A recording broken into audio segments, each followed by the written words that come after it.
అందరికీ యేసుక్రీస్తు నామంలో వందనాలు. మనందరికీ తండ్రి అయిన దేవునికి స్తుతులు స్తోత్రములు. మనం ప్రార్థన చేసుకుని వాక్య భాగంలోనికి ప్రవేశిద్దాం. పరలోకమందున్న మా తండ్రి, నీకు స్తుతులు స్తోత్రములు తండ్రి.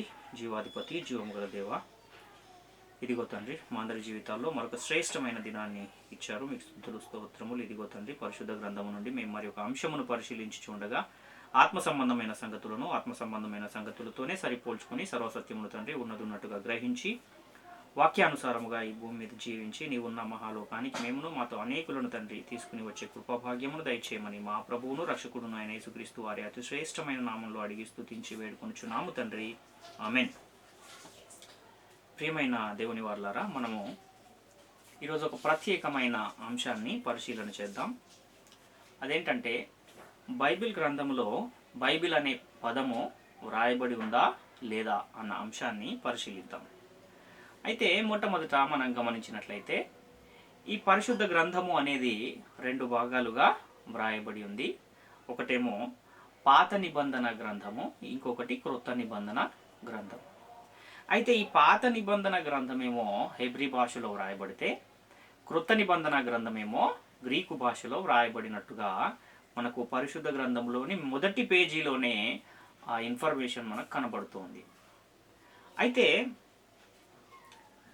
ఈ హెబ్రీ భాషలో వ్రాయబడిన ఆ గ్రంథంలో ఈ బైబిల్ అని వ్రాయబడిన మాట హెబ్రీ భాషలో వ్రాయబడింది కనుక అది బైబిల్ అని మనకు కనబడదు.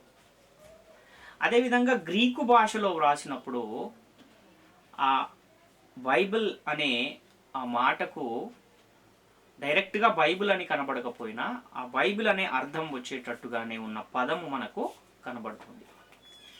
ఎందుకంటే ఈ బైబిల్ అనే మాట ఎక్కడి నుంచి ఇది సంగ్రహించబడింది, ఎక్కడి నుంచి ఇది తీసుకొనబడింది అని మనం పరిశీలన చేస్తే, ఈ బైబిల్ అనే పదానికి మూల పదము ఏ భాష నుండి తీసుకోబడింది అని మనం ఆలోచిస్తే, లాటిన్ భాష నుంచి ఈ బైబిల్ అనే పదము తీసుకోబడింది అని మనకు తెలుస్తుంది. అది ఏ పదము అని మనం ఆలోచిస్తే, బిబ్లియా లేదా బిబ్లాస్ అన్న ఆ పదము నుంచి మనకి ఈ బైబిల్ అనే పదము ఉత్పత్తి అయింది. కాబట్టి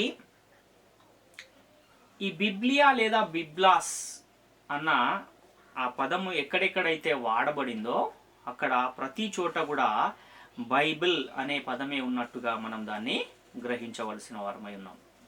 అయితే పాత నిబంధన విషయానికి వచ్చేసరికి, పాత నిబంధనలో బైబిల్ అన్న చోట ఏం పదం రాయబడింది అనే విషయాన్ని కూడా మనము ఆలోచన చేద్దాం. అయితే ఈ మూల భాషలో, లాటిన్ భాషలో ఉన్న ఈ బిబ్లియా అన్న పదానికి అర్థం ఏంటి అని మనం గమనిస్తే, అది పుస్తకము, ఏ బుక్ ఆర్ బుక్స్ అనే అర్థము మనకు కనబడుతుంది. అంటే కొన్ని పుస్తకాల సముదాయాన్నే బిబ్లియా లేదా బైబిల్ అని మనకు దాని అర్థం కనబడుతూ ఉంది. A set of books is called biblia or biblos అని మనం గ్రహించాలి. కాబట్టి ఇప్పుడు గ్రీకు భాషలో కూడా మనకు ఆ బిబ్లియా లేదా బిబ్లాస్ అన్న పదమే కనబడుతుంది. కానీ మనం పాత నిబంధన వ్రాయబడిన హెబ్రీ భాషలో మనము గ్రంథాన్ని పరిశీలన చేస్తే అక్కడ బిబ్లియా బిబ్లాస్ అన్న పదం మనకు కనబడదు. మరే పదం అక్కడ కనబడుతుంది అని మనం ఆలోచిస్తే, కీర్తనల గ్రంథము 40వ అధ్యాయం 7వ వచనంలో మనము ఆ మాటను మొదట తెలుగులో చూసుకుని ఆ తర్వాత అది హెబ్రీ భాషలో ఏం వ్రాయబడిందో కూడా చూద్దాం. కీర్తనల గ్రంథము 40వ అధ్యాయం 7వ వచనంలో, అప్పుడు పుస్తకపు చుట్టలో నన్ను గూర్చి వ్రాయబడిన ప్రకారము నేను వచ్చి ఉన్నాను అని ఇక్కడ మనకు ఒక పదం కనపడుతుంది. అయితే ఇక్కడ ఇంగ్లీష్లోనేమో పుస్తకపు చుట్ట అన్న చోట ఎ బుక్ అని కనబడుతుంది, చుట్ట అన్న చోట స్క్రాల్ అని కనబడుతుంది. చుట్ట అంటే ఇలా చుట్టేదాన్ని చుట్ట అంటారు. కాబట్టి ఇదే ఆ బుక్ అన్న చోట మనము మూల భాషలో గనక పరిశీలిస్తే సెపర్ అన్న పదం మనకు కనబడుతుంది. కాబట్టి సెపర్ అంటే కూడా మనము ఆ సెపర్ అన్న పదాన్ని గనక మనము గ్రీకు భాషలోనికి తర్జుమా చేస్తే బైబిల్, బిబ్లియా లేదా బిబ్లాస్ అన్న ఆ పదమే మనకు అక్కడ కనబడుతుంది. అదేవిధంగా హెబ్రీ పత్రిక 10వ అధ్యాయం 7వ వచనంలో కూడా అప్పుడు నేను గ్రంథపు చుట్టలో నన్ను గూర్చి వ్రాయబడిన ప్రకారము దేవా నీ చిత్తము నెరవేర్చుటకు ఇదిగో నేను వచ్చి ఉన్నానంటిని అని ఇక్కడ చెప్పబడుతున్న ఈ మాటలో కూడా మనం చూస్తే ఇది హెబ్రీ పత్రిక వ్రాయబడిన భాష ఏంటి అంటే అది గ్రీకు భాషలో వ్రాయబడింది. కాబట్టి ఇక్కడ గ్రంథపు అన్న ఆ చోట బిబ్లౌ అన్న పదం వాడబడింది. అదే ఇంగ్లీష్లో చూస్తే అక్కడ బుక్ అని మనకు కనబడుతుంది. ఈ చుట్ట అన్న చోట అదే గ్రీకులో అయితే కెఫాలిది అన్న పదం వాడబడింది. అదే ఇంగ్లీష్లో అయితే స్క్రాల్ అని వ్రాయబడింది. అంటే ఈ బిబ్లౌ బుక్ అని వ్రాయబడిన ప్రతి చోట కూడా గ్రీకు భాషలో బిబ్లౌ, బిబ్లియా ఆర్ బిబ్లాస్ అన్న ఈ పదాలు వాడబడ్డాయి. అదేవిధంగా గ్రీకు భాషలో ఈ బుక్ అని వ్రాయబడిన ప్రతి చోట కూడా సెపర్ అన్న పదాలు కనపడుతూ ఉన్నాయి. అదేవిధంగా ఈ చుట్ట అన్న దానికి గిల్లాత్ అన్న పదము మనకు ఎక్కువగా కనబడుతూ ఉంది స్క్రోల్ అన్న చోట. ఇర్మియా గ్రంథము 36వ అధ్యాయం 2వ వచనాన్ని కూడా మనం చూస్తే నీవు పుస్తకపు చుట్ట తీసుకుని నేను నీతో మాట్లాడిన దినము మొదలుకుని అనగా యోషియా కాలం మొదలుకుని నేటి వరకు ఇశ్రాయేలు వారిని గూర్చియు యూదా వారిని గూర్చియు సమస్త జనులను గూర్చియు నేను నీతో పలికిన మాటలన్నిటిని దీనిలో వ్రాయము అని ఇక్కడ మనకు కనబడుతుంది. ఇక్కడ ఈ పుస్తకపు చుట్ట తీసుకొని అని కనబడుతున్న ఈ మాటలో మనకు ఈ ఇర్మియా గ్రంథం ఏమో హెబ్రీ భాషలో వ్రాయబడింది కాబట్టి పుస్తకపు అన్న చోటేమో సెపర్ అని వ్రాయబడింది. అదే మనం ఇంగ్లీష్ బైబిల్లో చూస్తే బుక్ అని మనకు కనబడుతుంది. ఈ చుట్ట అన్న చోట మనకు స్క్రోల్ అనేమో ఇంగ్లీష్లో కనబడుతుంది, మెగిల్లా అని ఇక్కడ మనకు హెబ్రూ భాషలో కనబడుతుంది. కాబట్టి బుక్ అని ఎక్కడెక్కడైతే పరిశుద్ధ గ్రంథంలో వ్రాయబడి ఉందో ఆ బుక్ అని రాస్తున్న ప్రతి చోట కూడా అక్కడ మనము మూల భాషలోనికి వెళ్తే కనుక అది బిబ్లియా ఆర్ బిబ్లాస్ అన్న పదమే మనకు కనబడుతుంది. అంటే ఇంగ్లీష్లో దాన్ని మనము రాస్తే దాన్ని డైరెక్ట్గా బైబిల్ అని ఎవరు రాయలేదు, కానీ దాన్ని బుక్ అనే వ్రాసారు. ఎందుకంటే దాని అర్థం ఏంటి అని అంటే బుక్ అనే అర్థమే మనకు బిబ్లియా లేదా బిబ్లాస్ అన్న పదానికి ఇవ్వబడింది. కాబట్టి ఈ బుక్ అన్న ఈ పదానికి మూల పదము బిబ్లియా లేదా బిబ్లాస్. అంటే వాడుక భాషలో బుక్ అంటే ప్రతి ఒక్కరికి సులువుగా అర్థమవుతుంది కనుక, ఈజీగా అర్థమవుతుంది కనుక ప్రతి చోట కూడా బుక్ అనే రాసినట్టుగా మనకు కనబడుతుంది. కానీ బైబిల్ అని మనము పరిశుద్ధ గ్రంథము పైన మొదటి పేజీ పైన పరిశుద్ధ గ్రంథము అని తెలుగులో ఉంటే హోలీ బైబిల్ అని ఇంగ్లీష్లో వ్రాయబడి ఉంది. కాబట్టి బైబిల్ అనే కనబడాలి ఎక్కడున్నా అని అంటే భాషను బట్టి పదం అనేది మారుతుంది అన్న విషయాన్ని మనం ఇక్కడ గమనించవలసిన వారమై ఉన్నాం. ఎందుకంటే ఉదాహరణకి మనము గమనిస్తే ఇప్పుడు మామిడి పండు అనే తెలుగు పదానికి మనం ఇంగ్లీష్లో వెళ్ళి చూస్తే మ్యాంగో అని రాసి ఉంటుంది. ఇంగ్లీష్లో మనకు మామిడి పండు అన్న పదం కనబడదు, అలాగే తెలుగులో కూడా మనకి మ్యాంగో అని కనబడదు.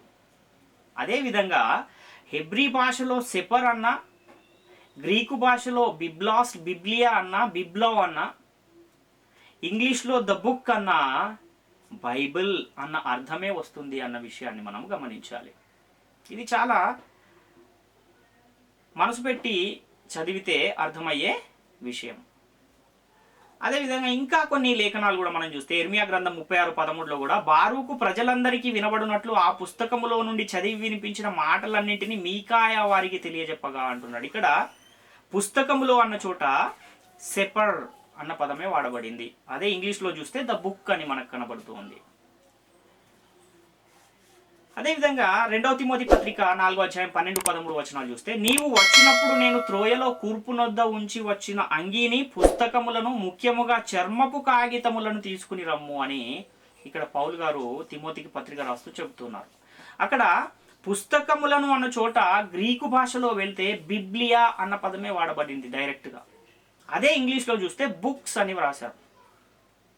కాబట్టి బుక్స్ అన్నా, బిబ్లియా అన్నా, లేదా పాత నిబంధన గ్రంథములో హెబ్రీ భాషలో సెపర్ అన్నా కూడా ఒకే అర్థము మనకు కనబడుతూ ఉంది. కాబట్టి బైబిల్లో బైబిల్ అనే పదం ఉందా లేదా అంటే 100% ఉంది అన్న విషయాన్ని మనం గమనించాలి.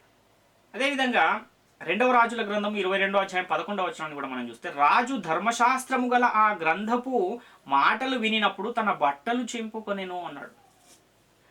ఇక్కడ ధర్మశాస్త్రము గల ఆ గ్రంథపు మాటలు, గ్రంథపు అన్నప్పుడు అక్కడ సెపర్ అన్న హిబ్రూ పదం రాయబడింది. అదే మనము ఇంగ్లీష్లో చూస్తే ద బుక్ అని కనబడుతుంది.